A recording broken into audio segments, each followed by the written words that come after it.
Hello সবাইকে, আমি বিট্টু বলছি। আবারও একটা মাটির থালার ডিজাইন নিয়ে চলে এসেছি।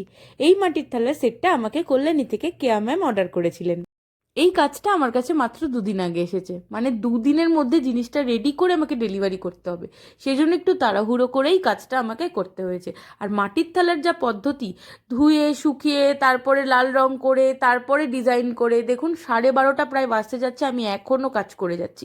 রাত জেগেই কাজটা হয়েছে, তবে আমি চেষ্টা করেছি ম্যাম যেমন চেয়েছেন তেমন কাজটা করে দেওয়ার। আর এখানে আমি সাদার সাথে হলুদ রঙও একটু ইউজ করেছি, যাতে আরও একটু ভালো হয়।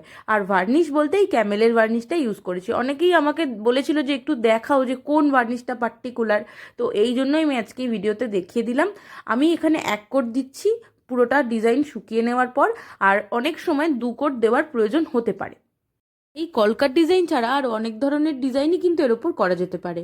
আর হোম ডেকোরের জন্য এই জিনিসগুলো খুবই ভালো হয়। এই সাইজটা বা এর থেকে ছোট সাইজটা সুন্দর সুন্দর ডিজাইন করে ঘর সাজানোর জন্যও এই জিনিসগুলো ব্যবহার করা যেতে পারে।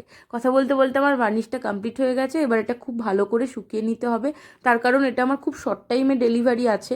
আর এটা আমার রেসপন্সিবিলিটির মধ্যে পড়ে যে জিনিসটা যিনি অর্ডার করেছেন তিনি যাতে ভালোভাবে ইউজ করতে পারেন। আর এই জিনিসগুলো কিন্তু আবার ইউজ করা যাবে, মানে একবার খাওয়ার পরে ধুয়ে রেখে দিলে আবার কিন্তু এর ওপর আপনি খেতে পারবেন, কোনোভাবেই রঙটা উঠে যাবে না বা কোনো পেটের ক্ষতি হবে না। তো আমার ডিজাইন কমপ্লিট। সবার কেমন লেগেছে অবশ্যই কমেন্ট করে জানাবেন। আর যদি কারোর ভালো লাগে অর্ডার করতে চান তো সেক্ষেত্রে আমাকে ইনবক্স করতে পারেন, আমি চেষ্টা করব আপনাদের মনের মতো ডিজাইন করে দেওয়ার। Thank you.